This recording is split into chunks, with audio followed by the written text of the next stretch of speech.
Sobat Merichan, welcome back to our channel Merichan TV with me, Miss Ida. For this opportunity, I'm going to talk about pronoun. But before we continue our video, don't forget to click like, share, comment, and subscribe our video.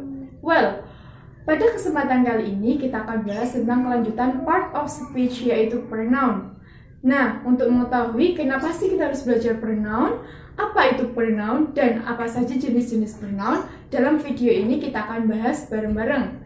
Well, we started about why we should learn about pronoun. Kenapa sih kita harus belajar pronoun? Supaya kita mengetahui kata yang tepat digunakan untuk menggantikan noun di dalam suatu kalimat.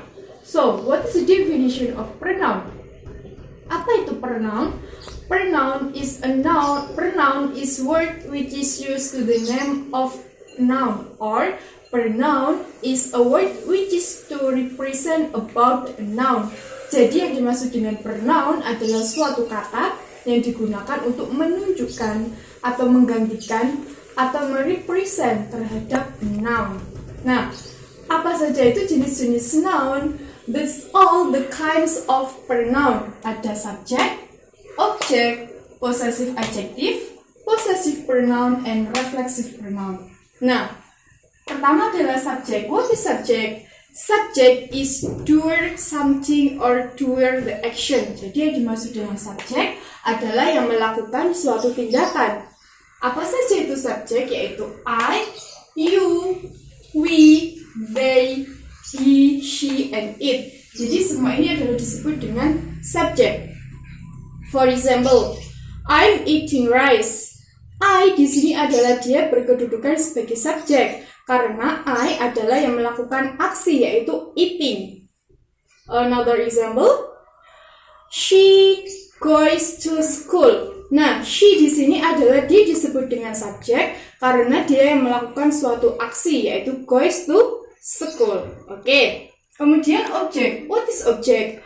Object is receive the action. Jadi yang dimaksud dengan objek adalah dia yang menerima suatu tindakan atau suatu aksi. For example, Miss Ida explains me a video. Miss Ida menjelaskan saya sebuah video. Nah, me di sini adalah dia sebagai objek dari kata I, yaitu dari saya.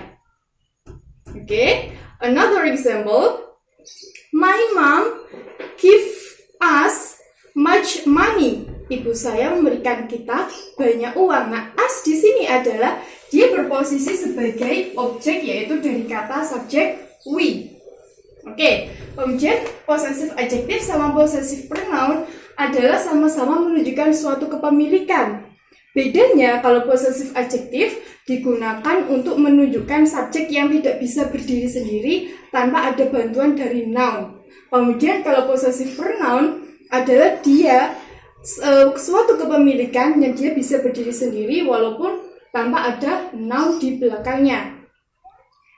Tipsnya adalah ketika kita ingin memiliki arti yang full atau yang complete dalam possessive adjective, setelahnya ini kita tambah dengan noun. For example, di sini ada my titik-titik, bisa saya tambahkan jadi kata pen. My pen artinya adalah pensil saya.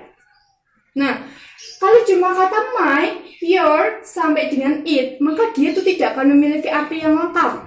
Sehingga kalau kita ngomong, itu akan membuat orang bingung. For example, take my. Nah, ambil apa? Kita nggak tahu kita menyuruh seseorang mengambil apa. Karena di situ kita cuma bilang my. Punyaku yang mana? Tidak jelas, seperti itu. Beda kalau misal Miss Ida bilangnya, take my book. Ambilkan bukuku. Nah, bukuku di sini sudah jelas bahwa itu adalah punyanya saya, seperti itu. Jadi kalau untuk possessive adjective, sekali lagi, ini adalah suatu kepemilikan yang dia tidak bisa berdiri sendiri. Jadi harus membutuhkan noun di belakangnya untuk membentuk arti yang full atau yang complete, seperti itu. Kemudian possessive pronoun. Possessive pronoun adalah suatu kepemilikan yang dia sudah bisa berdiri sendiri. Contohnya saja mine. Mine sudah artinya milikku, seperti itu. Ini loh milikku, jadi udah tahu bahwa itu punya dia walaupun bendanya tidak disebutkan. Tapi ketika possessive pronoun, kita harus membuat kalimat sebelumnya. Misalnya, this is book is mine. Nah, this is book itu adalah kalimat sebelumnya, sedangkan mine menjelaskan bahwa buku ini adalah milikku, seperti itu. Misalnya nih, Miss Ida punya, this is book is mine, that is my book. Artinya sama atau beda? Ya, artinya sama-sama, buku ini adalah milikku, seperti itu. Kemudian, reflexive pronoun adalah cerminan atau refleksi atau pantulan dari si noun itu sendiri. Maksudnya gimana? Yaitu kita ibaratkan adalah sebagai usaha atau refleksi atau pantulan dari si noun itu sendiri dalam dirinya sendiri. For example, Dimas loves himself. Dimas mencintai dirinya sendiri. Nah, himself itu menunjukkan bahwa itu kembali ke Dimas, yaitu ke diri Dimas, jadi pantulan ke dirinya sendiri. Another example, I finish my work by myself. Saya mengerjakan tugas dengan diri saya sendiri atau melalui diri saya sendiri. Nah, melalui diri saya sendiri itu merupakan disebut suatu effort atau keseriusan dalam mengerjakan sesuatu, yaitu berarti atau kembali ke si noun itu sendiri. Any question so far? Kalau tidak ada, Miss Ida akan kasih 2 pertanyaan dan silakan dibahas di rumah. Kemudian jangan lupa untuk dijawab di bawah komentar. Oke, soal yang pertama, my family and I or me are visiting museum. Jadi jawabannya I atau me.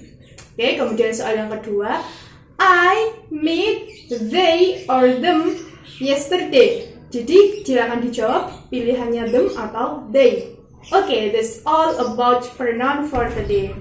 Okay, see you in the next video. Mau improve bahasa Inggris kamu hanya di Merican TV.